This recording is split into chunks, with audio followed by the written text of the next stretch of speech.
Chapter 6, The Trouble with Tickle.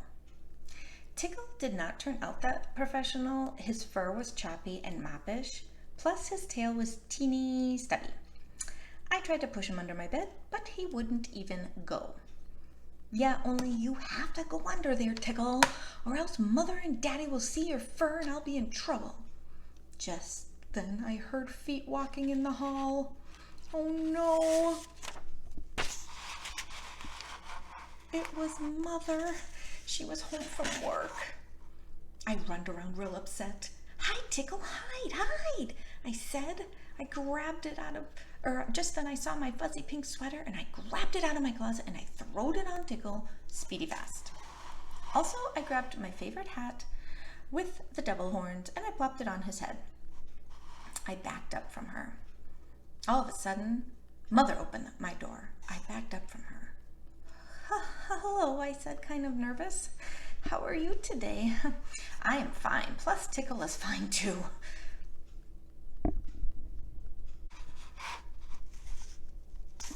I did a gulp. "He's wearing clothes, apparently," I said. Just then Mother walked to Tickle real slow and she took off his hat. That is how come I quick runned out of my room and down the hall and outside into the yard, because I didn't want to be there when the sweater came off, of course. Mother chased me all over my yard. That woman is speedier than she looks. She caught me by my arm and marched me into the house. After that, she sat me in a chair and said, "My goose is cooked, young lady." Goose is cooked means that your goose is in big trouble. Only I don't actually have a goose. Only that was not the time to mention it, probably. Just then, my daddy came home from work. Mother tattled to him about Tickle, and then both of them hollered a lecture at me. It was called, "What in the world has gotten into me, young lady? Do I not even have good sense? And do they have to watch me every single minute?" After they finished yelling, Mother put me in my room and she took away my scissors forever. And here's the worstest part of all. After dinner, I had to take a bath and go right to bed. Mother kissed me on my cheek. It was not that sincere. "Yeah, only I am not even tired yet," I said, "and so maybe I should watch Wheel of Fortune, perhaps?" Mother shook her head. "No way. No TV," she said. "If you're not tired, you can lie here and think about what you did today." After that, she shut my door and walked away. I did a huffy breath at her. "Yeah, only I don't even have to think about what I did today, because I already think about it. That's why," I whispered to just myself. Then I did a teeny smile. And guess what else? I think I am making progress. Oh dear, Junie. Do you think she's making progress, guys? I don't. Chapter 7. The terriblest trouble. I don't think she's making progress. The next morning, I was very cheered up because I knew what went wrong with Tickle. Tickle has dog hair, and dog hair is harder to cut than people's hair because people's hair is much more tamer. I run to the mirror and looked at my people hair. I bet I can cut this kind of hair just perfect. Just then I heard the front door open.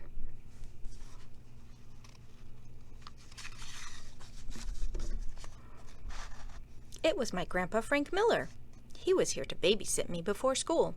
I runned and kissed that guy hello, and then I zoomed right back to my room, and I hollered a message down the hall.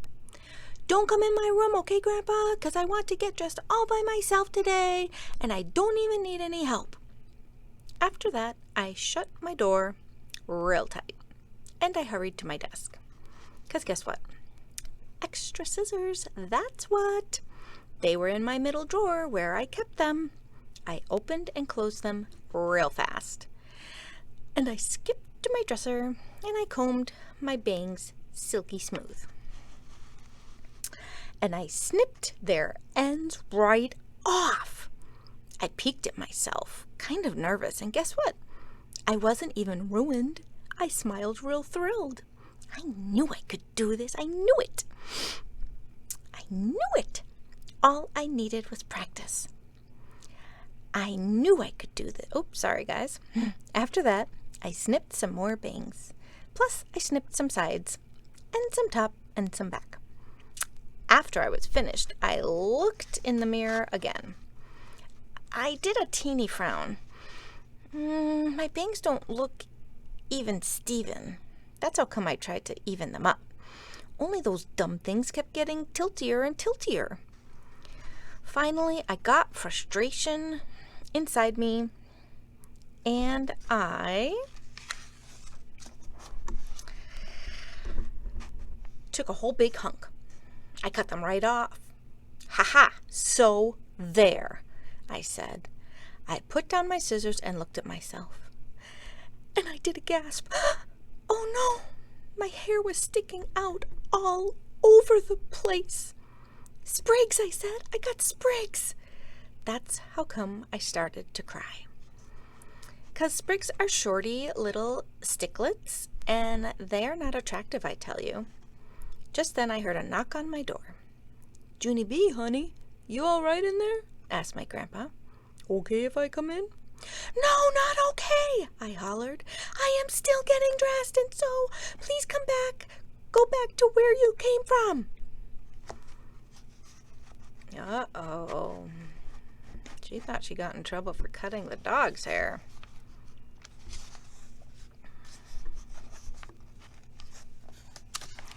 Grandpa Miller laughed. Okay, I get the message, he said.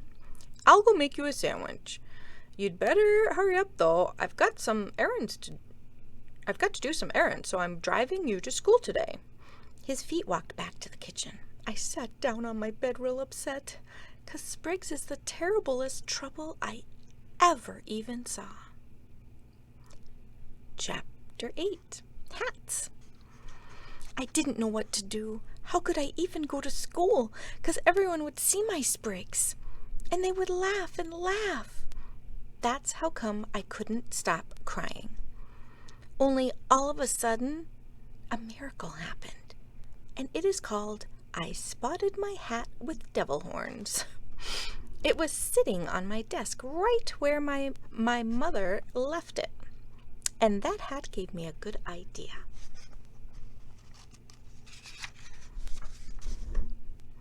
I quick picked it up and put it on my head, and guess what? It hided my sprigs. Hey, if I wear this to school, no one will even see my hair, I said, real relieved. Only then I did a teeny frown. Yeah, only what if I'm playing on the playground and somebody steals my devil horn hat off my head? Then everyone will see my sprigs, and they will laugh and laugh. I thought real hard. Maybe I can wear 2 hats. That way, if someone pulls off one hat, I will still have another hat left. I spotted my shower cap. It was lying on my chair. I put it under my hat.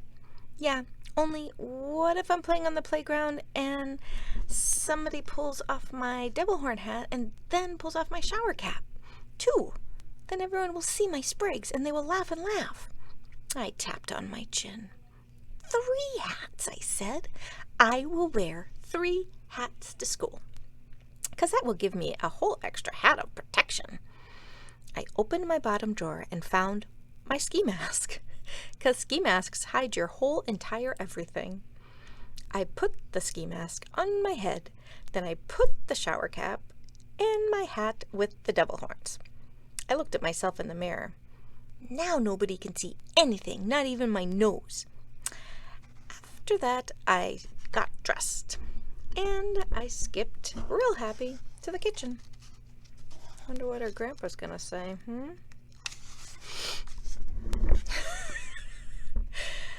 Grandpa Miller's eyes popped out at me. Whoa, you can't go to school looking like that, he said. That's how come I had to tell him a teensy-beensy fib. Yeah, only today is Crazy Hat Day, and my teacher said we can wear however many hats we want. Grandpa Miller scratched his head. Then he watched me eat my sandwich through my mouth hole, and he drove me to school. I skipped into room 9 very joyful. I sat down at my table next to Lucille. "Hello," I said. "It's me. It's Junie B. Jones. See me, Lucille, see me? I am wearing an attractive hat assortment." Just then a meanie boy named Jim pointed and shouted, "Hey, everybody, look at Junie B. Jones. What a goony bird," he shouted. Then all of a sudden he speeded across the room and he grabbed my devil horn hat right off my head. All of room 9 laughed and laughed, 'cause they saw my shower cap, of course. Only lucky for me, because just then my teacher hurried up in the room, and she took control of people. Her name is Mrs. She has another name too, but I just like Mrs., and that's all. Mrs. grabbed my hat from that meanie Jim, and she gave it back to me. Then she yelled at all the children, and she took me into the hall.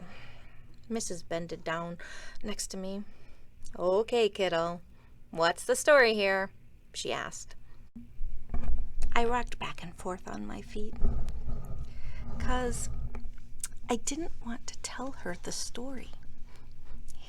Here, that's why. "Yeah, only I don't actually know what you're referring to," I said, real soft. "The hats, Junie B. What's the story with the hats?" Finally, I did a big breath, and I told her the story. The Story with the Hats by Junie B. Jones. Once upon a time, there was a little girl named Pinky Gladys Gutzman, and she was practicing to be a beauty shop guy. Only too bad for her, 'cause her stupid dumb bangs kept on getting tiltier and tiltier, and that's how come she had to cut them off.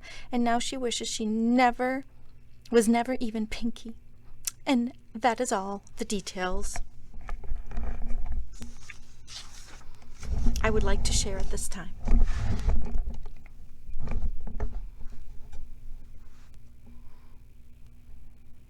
I did a big breath.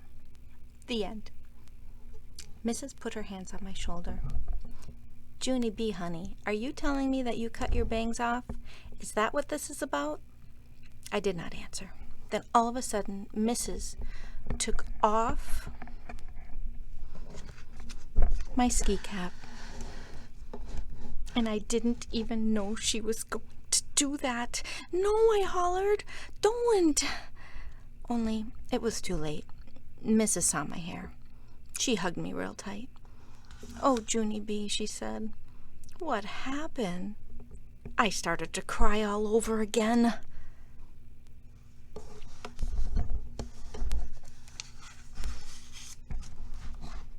"Spriggs," I said. "Spriggs. What happened?" After that, Mrs. gave me some tissues, and me and her sat down on the floor, and we figured out what to do. Have you ever done that?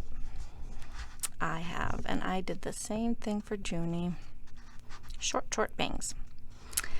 Chapter 9, Learning a Lesson. Finally, Mrs. put my devil horn hat back on my head. "Here," she said. "This will be the only hat you'll need to wear today, I promise." After that, we went into room 9, and Mrs. told a teensy-beensy fib. "Boys and girls, may I have your attention, please? Junie B is starting to get the sniffles, and so I'm going to let her wear her hat in class." She looked at that meanie Jim. "All day, Jim. She's going to wear it all day, and no one is to touch it," she said. "Not anyone." I jumped out of my seat. "Yeah, Jim, you can't even touch it with your baby little pinky finger, right, Mrs.? Right? "Right," said Mrs. "Not even at recess, right, Mrs., right?" Mrs. sucked in her cheeks. "Yes, Junie B, right.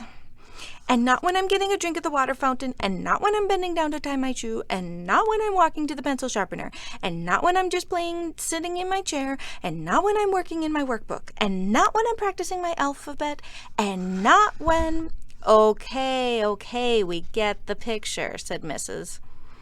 I smoothed my dress. "Alrighty then," I said real nice. After that, I sat in my chair, and I worked in my workbook, and I played at recess, and I went to the water fountain, and no one touched my hat. After school, Daddy came to room 9 to get me. I was surprised to see that guy. "Daddy, Daddy, I didn't even know you were coming to get me today, and so this day turned out better than I thought." Daddy stared at my hat. All of a sudden, my stomach did not feel good about this situation. He reached out and took it off my head. "Lovely," he said. After that, he packed me up and he carried me to the car. I tapped on him. "Did you really mean it is lovely, or was that just a little joke?" I said, kind of nervous. Daddy didn't answer my question. Instead, he buckled me in my seatbelt and we started to drive. We drove and drove for a real long time. Finally, we pulled into a parking lot. I looked out the window. "Daddy, hey Daddy, it's the beauty shop. The beauty shop with Maxine," I said. Daddy took me right inside, and guess what? Maxine was waiting for me. She did a smile. Looks like someone gave herself a little trim," she said. I felt shy of her.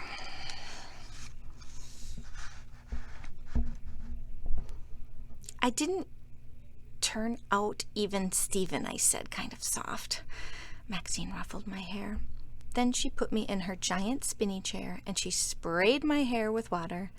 After that, she snipped and snipped and snipped. Finally, she put gel on my hair and she blowed me dry. I looked at myself in the big mirror. "Hey, what do you know? No more sprigs," I said, real delighted. "How did you do that, Maxine? How did you do that?" Maxine winked at Daddy. "Years of practice," she said. Daddy leaned close to my face. "Years and years and years," he said. After that, he lifted me down from the chair. Oh, what a good haircut. What do you guys think? That's pretty cute. Good job, Maxine.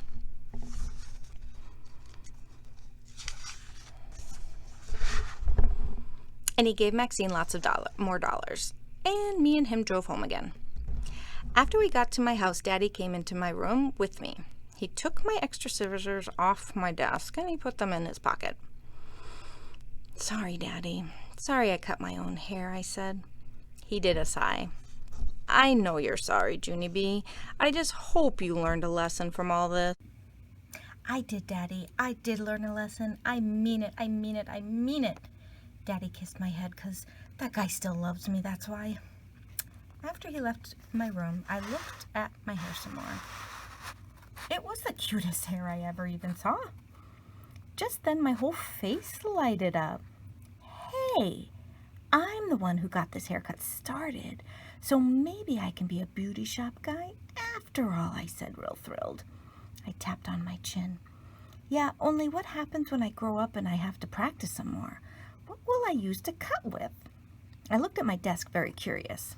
Then I tiptoed over there real quiet, and I opened my bottom desk drawer. I searched my hands all around that thing. Then all of a sudden I smiled kind of sneaky, because guess what? More extra scissors. Oh, that Junie. The end. She is a silly one, isn't she?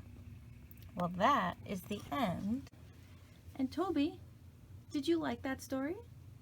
That was a pretty funny story about Junie, huh? Yeah. He was sitting there just listening. All right, friends. Have a great day today and keep smiling.